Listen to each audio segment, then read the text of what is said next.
Price the Lord. ஹல்லேலூயா. பிரியமானவர்களே, இன்று தீர்க்க தரிசன ஜெப ஆவி அபிஷேகம் என்ற தலைப்பினில் நாம் ஜெபிக்கவும் தியானிக்கவும் நாம் கூடியிருக்கின்றோம். இந்த தீர்க்க தரிசன ஜெப ஆவி அபிஷேகம் என்றால் என்ன? அதை பெற்றுக்கொள்வது எப்படி? அது நாம் பெற்றிருக்கிறோமா? அதனுடைய அனுபவங்கள் என்ன என்பதை இறை அனுபவத்தை உங்களோடு பகிர்ந்து கொள்ள வந்திருக்கின்றேன். இந்த தீர்க்க தரிசன ஜெப ஆவி அபிஷேகம் என்பது நான் கேட்கும்போது ஜெபிக்கும்போது நமக்கு கிடைக்கிறது. நம் தாகமாக இருந்து ஜெபிக்க வேண்டும். மண்டியிட்டு உபவாசம் இருந்து கரங்களை உயர்த்தி பாரத்தோடு கூட கண்ணீரோடு கூட நாட்டுக்காக நம்ம நாட்டில் நடக்கிற பல சூழல்களை பார்க்கிறோம். பல இடையூறுகள், இன்னல்கள், கொலைகள், போர் கலவரங்கள், நோய்கள், கொரோனா நோய்கள், இன்னும் எத்தனை விதமான ஒழுக்கக்கேடான சூழ்நிலைகளை நம் நாட்டிலே பார்க்கின்றோம் அல்லவா? இதையெல்லாம் நாம் வைத்து நாம் ஜெபிக்க தினம் நாட்டுக்காக உலகத்தில் நடக்கிற அத்தனை காரியங்களையும் செய்கிறவன் யான்? அவனை செய்ய தூண்டுகிற எல்லா அந்தகார வல்லமைகளை வான மண்டலத்தின் ஆவிகள், இருள் மீது ஆற்றுடைய பாதாளத்தின் ஆவிகளை கடிந்து கட்டி ஜெபிக்கிற போது, நாம் பிறருக்கு பரிந்துரைக்கிற போது இந்த வல்லமை அபிஷேகம் நமக்கு கிடைக்கிறது. இந்த அபிஷேகத்தின் வல்லமை நம் ஒவ்வொருவரையும் திடப்படுத்தி ஆண்டவர் நினைப்பதை நமக்கு வெளிப்படுத்துகின்ற ஒரு அபிஷேகமாக இருக்கிறது. இதுவரை நாம் ஜெபித்திருப்போம். நம்முடைய விண்ணப்பங்கள் இதற்கு ஜெபிக்க வேண்டும் என்று பல வருடங்களாக இந்த ஜெபத்தை தான் செய்யணும் அப்படின்னு ஒரு கண்டினியூஷனாக நான் அந்த ஜெபமே ஒரு பழக்கமாக இருக்கும். ஆனால் ஆண்டவர் இந்த தீர்க்க தரிசன ஜெப அபிஷேகம் என்பது நம்முடைய ஜெபத்தை அல்ல, அவர் எந்த சூழலுக்காக, எந்த பிரச்சனை நடக்குது, எந்த இடத்துல, எந்த நபருக்காக, எந்த ஊருக்காக, எந்த ஆவிகள் கிரியை செய்கிறது, இது எப்படி மேற்கொள்வது, இந்த பிரச்சனையை சால்வ் பண்ண நாம் எப்படி ஜெபிக்க வேண்டும் என்று நமக்கு கற்றுக் கொடுக்கிற ஒரு அபிஷேகம்தான் ஜெப ஆவி அபிஷேகம். இந்த ஆவியை பெற்றுக்கொள்வது நமக்கு ரொம்ப சால சிறந்தது அல்லவா? எனவே இந்த தீர்க்க தரிசன ஜெப ஆவி உங்களிடத்தில் இருந்தால் நாம் விரும்பியபடி ஜெபம் பண்ணாமல் கர்த்தருடைய விருப்பத்தின்படி ஜெபம் பண்ண முடியும் என்று தெரிவிக்கப்படுகிறது. எனவே இந்த தீர்க்க தரிசன ஜெப ஆவி அபிஷேகத்தால் நிரப்பப்பட்டால் நாம் செய்கிற ஜெபம் ஆண்டவர் இயேசு கிறிஸ்துவின் பார்வையில் விலை மதிப்பில்லாத ஒரு அபிஷேகத்தின் ஜெபமாக இருக்கும். சில சமயங்களில் நமது ஜெபம் கேட்கப்படுகிறது, பல சமயங்களில் நமது ஜெபம் கேட்கப்படாமலும் போகிறது. இதற்கு காரணம் தீர்க்க தரிசன ஜெபம் என்றால் அந்த ஆவிகளை, அந்த கிரியைகளை சொல்லி அடிப்பது. அதாவது சொல்லி அடித்தால்தான் அதை மேற்கொள்ள முடியும்.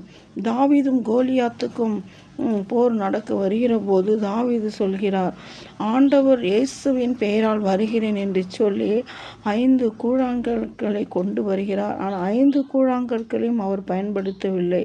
அவர் 10 கூழாங்கற்களை கொண்டு போய் மொத்தமாக தூக்கி வீசுகிறேன் என்று வீசிவிடவில்லை. ஒரு கூழாங்கலை எடுத்து குறி பார்த்து அடிக்கிறார். அப்போது அந்த கோலியாத்தை அவரால் மேற்கொள்ள முடிகிறது. எனவே ஒரே ஒரு கல் தான் தேவைப்பட்டது. குறிப்பாக ஒன்று தான்.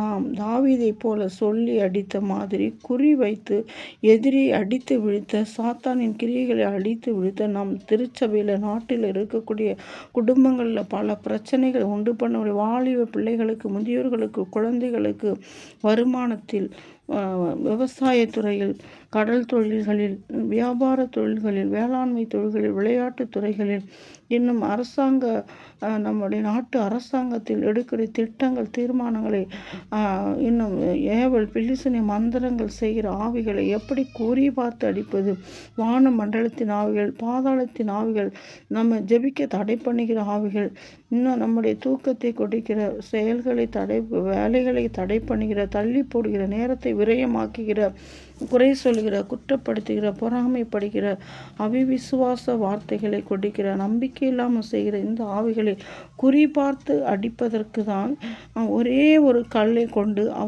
அவர் சாத்தானின் எதிரிகளை வீழ்த்தினார், கோலியாத்தை. எப்படியாக நாமும் கூட ஒரு தீர்க்க தரிசன ஜெப ஆவி நமக்கு மிக மிக அவசியமான ஒன்றாக இருக்கிறது. அதிலும் தீர்க்கதரிசன ஜெப ஆவி என்பது வேறு, தீர்க்கதரிசன ஜெப ஆவி என்பது ஜெப அபிஷேக ஆவி என்பது வேறு. இரண்டையும் நாம் குழப்பிக் கொள்ளக்கூடாது. இவை குறித்து நாம் வேத வசனத்தின் மூலமாக நமக்கு விளக்கி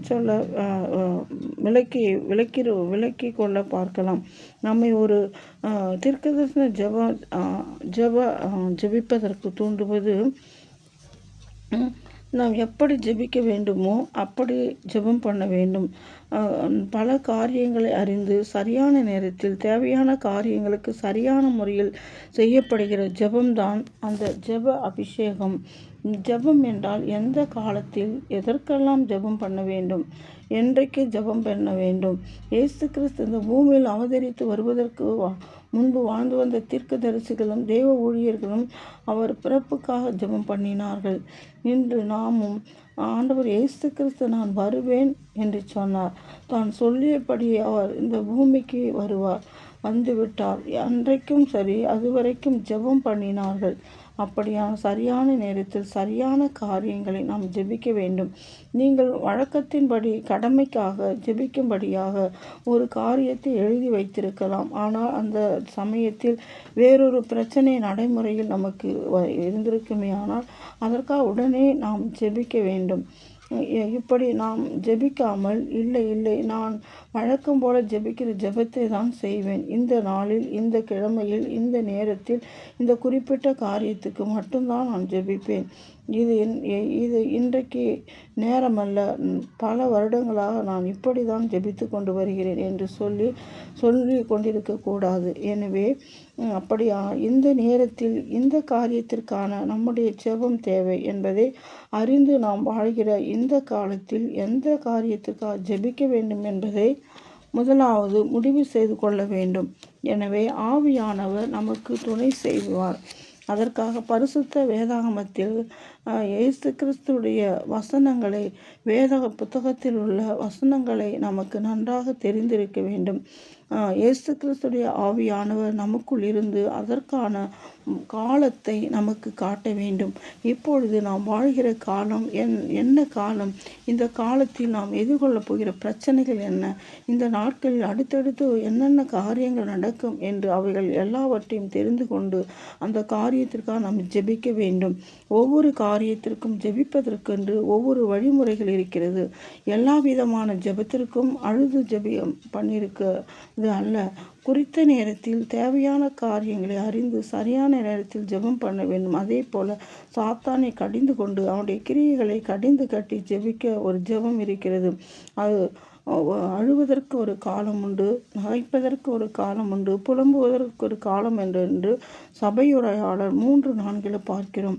இயேசு கிறிஸ்துடைய வார்த்தை சொல்கிறது. அப்படியானால் கண்ணீர் வடிக்க ஒரு காலம் இருக்கிறது, சந்தோஷமாக இருக்க ஒரு காலம் இருக்குது, தைக்க ஒரு காலம் இருக்குது, உடைக்க ஒரு காலம் இருக்கிறது என்று பார்க்கிறோம். சாத்தானுடைய கிரிகைகளை எல்லாம் கட்டுவதற்கு ஒரு ஜெபம் இருக்கிறது. அந்த ஜெபத்தை செய்யும்போது நாம் கண்ணீர் வடித்து ஜெபித்து கொண்டிருக்க முடியுமா? ஓ சாத்தானே, எப்படியாவது நீ இங்கிருந்து போய்விடு, இந்த இடத்தில் நீ இருந்தால் எவ்வளவு பாதிப்பு வருகிறது என்று பார்த்தாயா என்று அழுது கொண்டு நாம் ஜெபித்தால் அவன் ஆகா இது நன்றாக இருக்கிறது, பரவாயில்லை என்று சொல்லி நம்மை பார்த்து சிரிக்கத்தான் செய்வான். அப்படியானால் எப்பொழுது அழுது ஜெபிக்க வேண்டும், எப்படி கட்டளை கொடுத்து ஜெபிக்க வேண்டும், எப்பொழுது சந்தோஷமாக ஜெபிக்க வேண்டும் என்று ஜெபத்தை குறித்து அநேக காரியங்கள் இருக்கிறது. எனவே ஜெபம் என்றால் என்னவென்றே தெரியவில்லை என சிலருடைய ஜெபம். சில சமயங்களில் நாம் சந்தோஷமாக சிரிப்பது நல்லதுதான். ஆனால் எப்போதும் சிரித்து கொண்டு இருந்தால் நமக்கு என்ன பெயர் வைப்பார்கள்? அது போலதான் எதற்கெடுத்தாலும் கண்ணீர் வடித்தாலும் அதுவும் சரியான ஜெபிக்க தெரியவில்லை என்றுதான் அர்த்தம். எனவே நாம் சரியானபடி ஜெபிப்பதற்கு இயேசு கிறிஸ்து ஜெப அபிஷேகத்தை நமக்குள் வைத்திருக்கிறார் என்று பரிசுத்த வேதாகமம் நமக்கு சொல்கிறது. அதன்படியே ஆவியானவரும் நம் பலவீனங்களில் நமக்கு உதவி செய்கிறார். நாம் ஏற்றபடி வேண்டிக் கொள்ள வேண்டியதொன்று அறியாமல் இருக்கிறபடியால் ஆவியானவர் தாமே வாக்கு கடங்காத பெருமூச்சுகளோடு நமக்காக வேண்டுதல் செய்கிறார் என்று ரோமையர் 8:26 ஆண்டவருடைய வார்த்தை நமக்கு வெளிப்படுத்துகிறது. இந்த காரியத்துக்கு எப்படி ஜெபிக்க வேண்டும், கட்டி ஜெபிக்க வேண்டும் அல்லது சத்தமாக ஜெபிக்க வேண்டுமா என்று ஏற்றபடி நமக்கு ஜெபிக்க தெரியாமல் இருக்கிற சமயங்களில் பரிசுத்த ஆவியானவர் நமக்குள்ளாக இருந்து ஏற்றபடியே வேண்டிக் கொள்ள வேண்டியதை வைத்து நமக்காக ஜெபம் பண்ணுகிறார். எனவே அன்னாள் ஜெபித்ததைப் போல வார்த்தைகள் வரும், ஆனால் ஜெபிக்கிற சத்தம் வெளியே வராது. அவளுடைய ஜெபத்தை பாருங்கள், சத்தம் வெளியே வரவில்லை, அவளுடைய உதடுகள் மட்டும்தான் அசைந்தது. ஆனால் அவள் ஜெபத்தில் வெற்றி கொண்டாள். எனவே நாமும் கூட அப்படி ஜெபிப்போமா? சிலருக்கு சத்தமிட்டு ஜெபித்தால்தான் அவருடைய ஜெப ஆவி அடங்கும். இல்லாத பட்சத்தில் அவர்கள் ஜெபத்தை விடமாட்டார்கள். அவை வேண்டிக் கொள்ள வேண்டியது இன்னதென்று அறிந்து அதற்கு ஏற்றபடி ஜெபிக்க வேண்டும். 2 ஜெபங்களையும் ஆவியானவர் தாமே நமக்கு ஜெபிக்க வைக்கிறார். இன்றைக்கு நாம் எதற்காக ஜெபிக்க வேண்டும், இன்றைக்கு நாம் என்ன தேவை இருக்கிறது, அதை குறித்து கொள்ள வேண்டுமானால் அதை ஆவியானவருக்கு தான் தெரியும். இந்த அபிஷேகத்திற்கு தான் தீர்க்க தரிசன அபிஷேகம் என்று பெயர். எனவே முதலாவது அபிஷேகம் நமக்கு தெரியாத காரியங்களை வெளிப்படுத்தும். 2வது அபிஷேகம் வெளிப்படுத்திய காரியத்திற்கு எப்படி ஜெபிக்க வேண்டும் என்று நமக்கு ஜெபிக்க வைக்கும். அதாவது தீர்க்க தரிசனம், ஜெபம், இந்த 2ம் இரட்டை மாதிரி. தீர்க்க தரிசனம் இருக்கும், அதோடு கூட ஜெபிக்கிற அபிஷேகமும் இருக்கும். இப்படியாக தீர்க்க தரிசனம் ஜெபமும் இணைக்கப்பட்ட ஒரு அபிஷேகம் இருக்கிறது. அந்த அபிஷேகம் நமக்குள் இருந்தால் ஜெபிக்க வேண்டிய காரியங்களை எல்லாம் அதுவே கண்டுபிடித்து விடும். அந்த அபிஷேகம் நமக்குள் இருந்தால் வேறு யாரும் நமக்கு விளக்கி சொல்ல வேண்டிய அவசியம் இருக்காது. ஆனால் இந்த ஜெப அபிஷேகம் நமக்குள் சுற்றிலும் நடக்கிற எல்லா காரியங்களையும் கண்டுபிடித்து விடும்.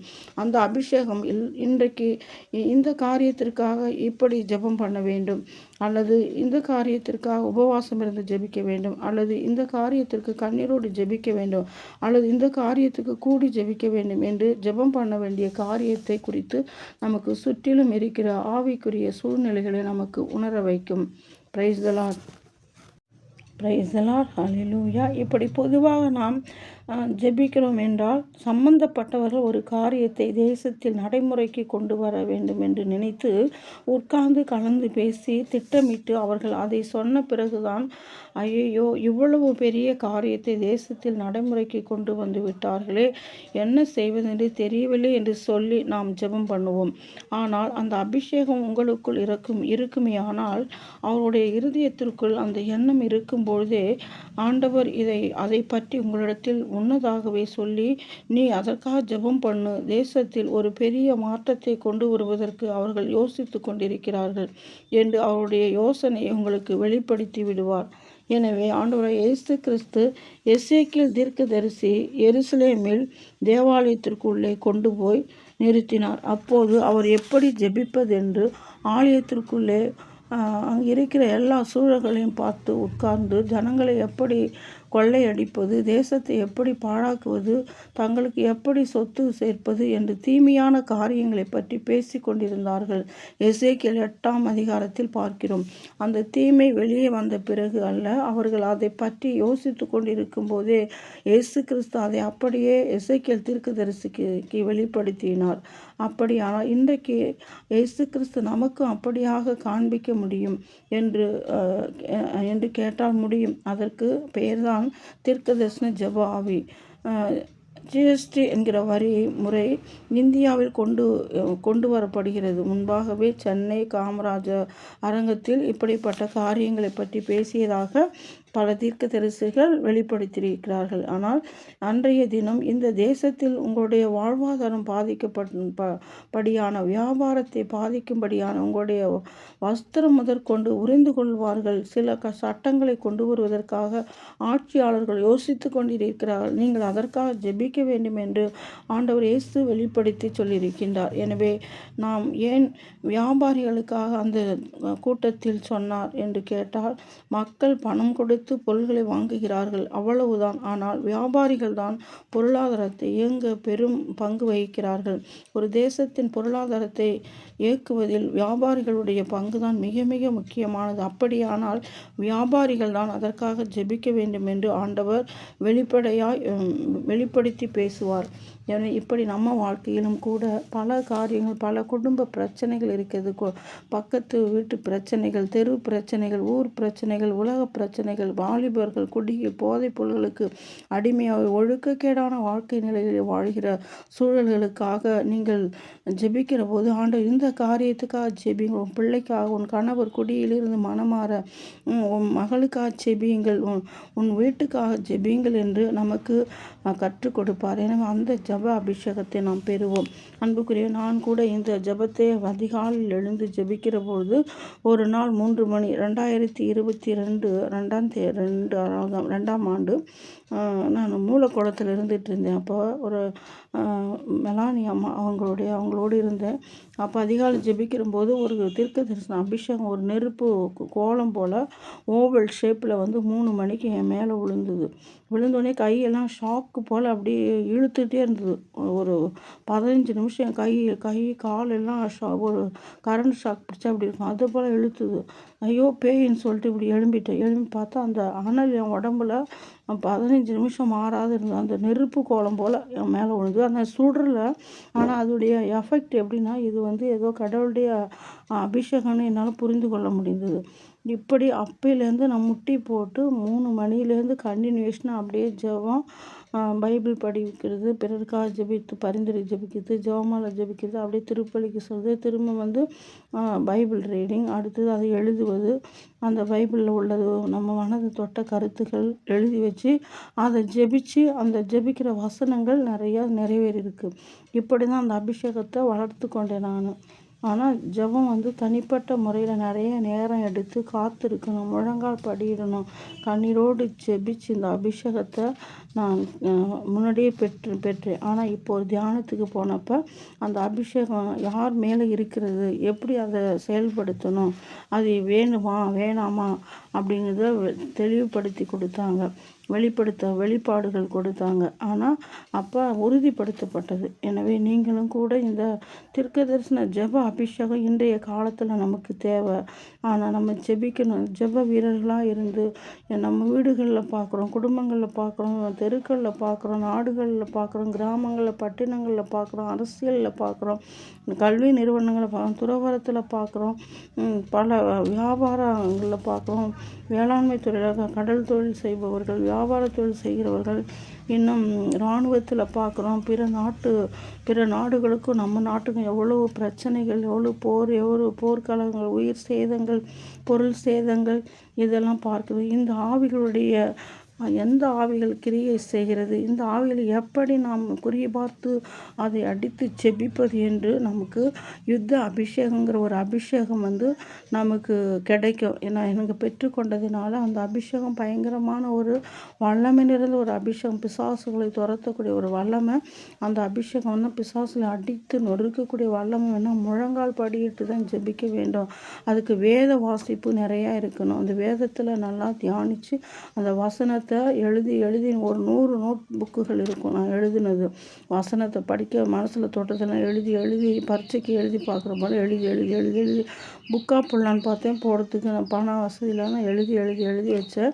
அது வெளியிட முடியல. ஆனால் அது என் மனசுலேயே, என் ரத்தத்திலே, நரம்பில் எழுதப்பட்டிருக்கு. அப்போ வசனங்கள் தான் நமக்கு விடுதலை கொடுக்குது, அபிஷேகத்தை கொடுக்குது. வசனத்தை விசுவசிக்கிறவர்கள் வல்லமைகளை பெற்றுக்கொள்ள முடியும், தீமைகளை எதிர்க்க முடியும், பிசாசுகளை எதிர்க்க முடியும். பல அற்புதங்கள் அடையாளங்கள் செய்வதற்கு இறை வாசனங்கள் நம் இரத்தத்திலே, நரம்பில், எலும்பில், சதையில், மச்சையில், சிந்தைகளில் அது இருக்குமே. ஆனால் ஆண்டவர் நம்மோடு தங்குவார். வார்த்தை மனிதனானவர் நம்முடைய குடிகொள்வார். யாரேனும் தாகமாயிருந்தால் அவர் என்னிடம் வரட்டும், விசுவாசமுள்ளவன் குடிக்கட்டும், அவனுடைய உள்ளத்தில் உயிருள்ள நீர் ஆராய் பெருக்கெடுத்து ஓடும். இந்த ஜெப தீர்க்க தரிசன அபிஷேகம் யோவான் நற்செய்தி 7:37 வசனத்தின் வல்லமைகள் இறங்கும். யோவேல் 2:28 இறுதி நாட்களில் யாவர் மேலும் என் ஆவியை பொழிவேன். அவர்கள் இளையோர்கள் காட்சிகள் காண்பார்கள், முதியோர்கள் கனவுகள் காண்பார்கள், பணிப்பெண்கள் மேலும் பணியாட்கள் மீதும் என் ஆவியை பொழிந்தருள்வேன் என்று சொல்லப்பட்ட அபிஷேகத்தின் வல்லமைகள் செய்திகள் இப்போது பரவி கொண்டிருக்கிறது. நீங்கள் முழங்கால் படியிட்டு ஜெபித்தீர்களே, ஆனால் ஒரு கூட்டம் மக்கள் எழுப்புதலுக்கு வருவார்கள், அந்த அபிஷேகத்தை பெற்றுக்கொள்வார்கள். பெந்தகோஸ்தே நாளில் இறங்கிய திருத்தூதர் 12:41 பார்க்கிறோம். ஒன்று கூடி ஜெபித்தார்கள், ஒரு மனமாய் இருந்தார்கள். அவர்கள் தேவனுடைய ஆசிரையும் வல்லமையும் பெற்றுக்கொண்டார்கள். அந்த தீர்க்க தரிசன அபிஷேகம் பாஷ வரங்களை பேசவும் பிசாசுகளை துரத்தவும் அவர்கள் அக்கினி நாக்கு உருவிலே ஒவ்வொரு தலைமீதும் வந்து இறங்கியது. அந்த அபிஷேகத்தை பெற்றுக்கொள்ளதான் ஆண்டவர் இந்த தீர்க்க தரிசன அபிஷேகம் கொடுக்கிறார். எனவே இந்த அபிஷேகம் நாம் இருப்பவர்கள் ஜெபிக்கிற போது இந்த உலகத்தில் சீக்கிரத்தில் அனைவருமே குடும்பத்தில் உள்ளவர்கள், திருச்சபையில் ஒவ்வொரு பங்குகளிலும் உள்ளவர்கள் அந்த அபிஷேகத்தை பெற்றுக்கொண்டால், அந்த பெந்தகோஸ்தே அனுபவம் பெற்றுக்கொண்டால் அனைவரும் மனமாறி விடுவார்கள். ஆனால் இயேசு கிறிஸ்து மீண்டுமாக 1000 ஆண்டு அரசாட்சியை இந்த பூமியில் கொண்டு வருவதற்கு சாத்தானுடைய கிரியைகள் முற்றிலுமாக பாதாளத்தில் அடைத்து அவனுடைய கிரியைகளை நசுக்கி அவனுடைய எல்லா கிரியைகளையும் அழித்துவிட்டு மீண்டும் அவருடைய அரசாட்சி, உண்மை, நீதி, சமத்துவம், சகோதரத்துவம் நிறைந்த பரலோகத்தில் செய்யப்படுவதில் இந்த பூலோகத்திலும் அவருடைய ஆட்சியை நிலைநிறுத்த விரும்புகின்ற அவருடைய இறைச்சித்தத்தை நிறைவேற்ற நாம் கூடி ஜெபிப்போம். அந்த அபிஷேகத்திற்காக ஜெபிப்போம். அதை உணர்ந்து ஆண்டவர் சித்தத்தை உணர்ந்து ஜெபிப்போம். இம்மண்ணுலகில் தீமூட்ட வந்தேன், அது பற்றி எரிந்து கொண்டிருக்க வேண்டும். அந்த பெந்தகோஸ்தே நாளில் இறக்கி வைத்த நாம் அக்கினி நாக்கு வடிவிலே ஒவ்வொரு சீடர் மீது இறக்கி வைத்த அபிஷேகம் இந்த மண்ணுலகில் பற்றி எரிந்து கொண்டிருக்க, ஒவ்வொரு திருச்சபைகளிலும் பற்றி எரிந்து கொண்டிருக்க, ஒவ்வொரு குருக்கள், கன்னியர்கள், பொதுமக்கள், வாலிபர்கள், குழந்தைகள், முதியவர்கள் யாவர் மீதும், நோயாளிகள் யாவர், அரசாங்க அமைச்சர்கள் மீது, முதலமைச்சர், பிரதமர் மீது, மற்ற ஆளுநர்கள் அனைவர் மீதும் இந்த அபிஷேகம் பற்றி எரிந்து கொண்டிருக்குமே. ஆனால் ஆண்டவர் விரும்புகிற அரசாட்சி அமைப்போம், அவருடைய ஆசிரை பெறுவோம், அவருடைய வல்லமைகளை பெறுவோம், அவருடைய கொடைகளை பெறுவோம், மகிழ்ந்து நாம் கழித்திருப்போம். நாம் பரலோகத்திற்கு நாம் அழைத்து செல்லப்பட தகுதி பெறுவோம். அநீதிகளை எதிர்ப்போம், அக்கிரமங்களை அழிப்போம், பிடுங்குவோம், சாத்தானின் கிரிகைகளை பிடுங்குவோம், அவனுடைய தந்திரங்களை அழித்து நொறுக்கி எல்லாவற்றையும் ஒன்றுமில்லாமல் ஆக்கக்கூடிய எரோமியா சொன்னது, பிடுங்கவும், இடிக்கவும், தகர்க்கவும், அழிக்கவும், கவிழ்க்கவும் நாம் செய்ய முடியும். அந்த அபிஷேகத்தை பெறுவோம்.